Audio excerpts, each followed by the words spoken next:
நான் 2 தரப்புக்கு ஒரு கோரிக்கை வைக்கிறேன். முதல் தரப்பு காவல்துறை அதிகாரிகளுக்கு, 2வது தரப்பு என்னுடைய மைவித்திரி மக்களுக்கு. முதலாவது கோரிக்கை காவல்துறை அதிகாரிகளுக்கு. ஐயா, இன்னைக்கு ஒரு நிகழ்வு நடந்துட்டு இருக்கு. இந்த நிகழ்வுக்கு எந்த விதத்திலையும் நிறுவனமோ மக்களோ காரணம் அல்ல. நிறுவனத்தின் மீது தேவையில்லாமல் போடப்பட்ட பொய் வழக்கு தான் காரணங்கிறது உங்களுக்கு எல்லாத்துக்குமே தெரியும். அந்த ஒரு எழுச்சியினால தான் மக்கள் தன்னெழுச்சியாக கிளம்பி வந்து இன்னைக்கு வந்து அசம்பிள் ஆகிறதுக்கு பிளான் பண்ணி வந்துகிட்டு இருக்காங்க. அது ஏற்கனவே வந்து வர்றேன்னு சொல்லும்போது கலெக்டர் ஆஃபீஸ் தான் எல்லாரும் பிளான் பண்ணாங்க.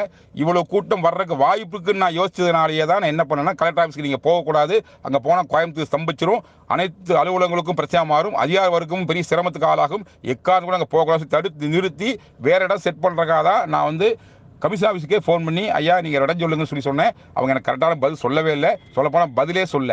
அப்படி இருக்கும்போது வேறு வழி இல்லாமல் இருக்கிறதுலே கோயம்புத்தூரில் எந்த இடம் மக்களுக்கு வந்துட்டு போகிற சௌரியமாக இருக்கும், பொதுமக்களுக்கு இடையூறாக எல்லாம் இருக்கும், யாருக்குமே தொந்தரவு இல்லாமல் இருக்குன்னு யோசிச்சதில் தி பெஸ்ட் சாய்ஸாக எனக்கு அந்த எல்என்டி பைபாஸ் தோணுச்சு.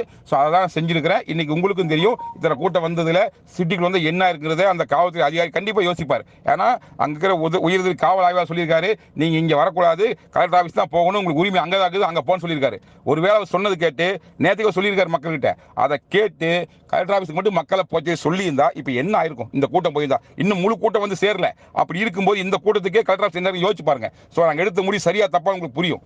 நான் வந்து உண்மையிலுமே சமூக அக்கறையோட மக்கள் எந்த விதத்திலையும் பாதிக்கூடாதுங்கிற எண்ணத்தோட சொல்லியிருக்கேன். நிச்சயமா கம்பெனிக்கு ஆதரவாக கலெக்டர் ஆஃபீஸ் தான் போயிருக்கணும். அப்பதான் இந்த நியூஸ் பெரிய லெவலில் ஃபிளாஷ் ஆகும். இது வரைக்கும் நம்ம நியூஸ் சேனல் கூட யாரும் கூப்பிடல. ஏன்னா அது நம்ம நோக்கம் கிடையாது.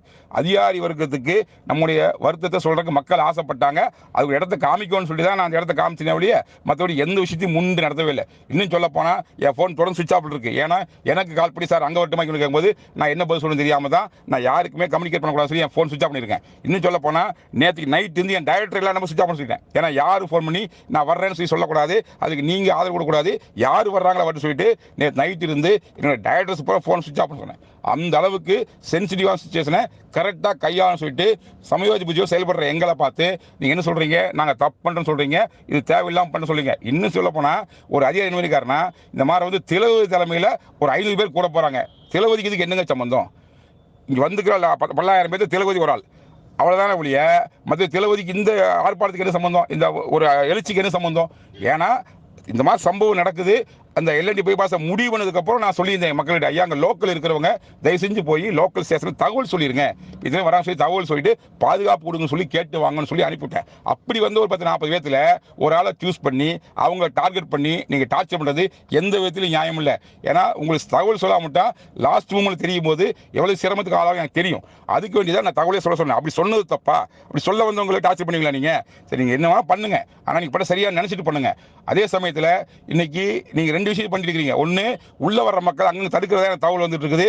இது மிகப்பெரிய தவறு. ஏன்னா உள்ள அமைதியாக கூட்டிட்டு தன்னோட கோரிக்கையை வலியுறுத்திட்டு மாவட்ட ஆட்சியை சந்திச்சு தன்னோட தகவலை என்ன நினைக்கிறாங்க சொல்லிட்டு கலைஞ்சு போறதுக்கு மக்கள் தயாராக இருக்கும்போது நீங்கள் அங்கேருந்து தடுத்து விட்டீங்கன்னா அவங்களை கம்யூனிகேட் பண்ண முடியாமல் போகும்போது அவர்கள் அடுத்து என்ன செய்வாங்க தெரியாது.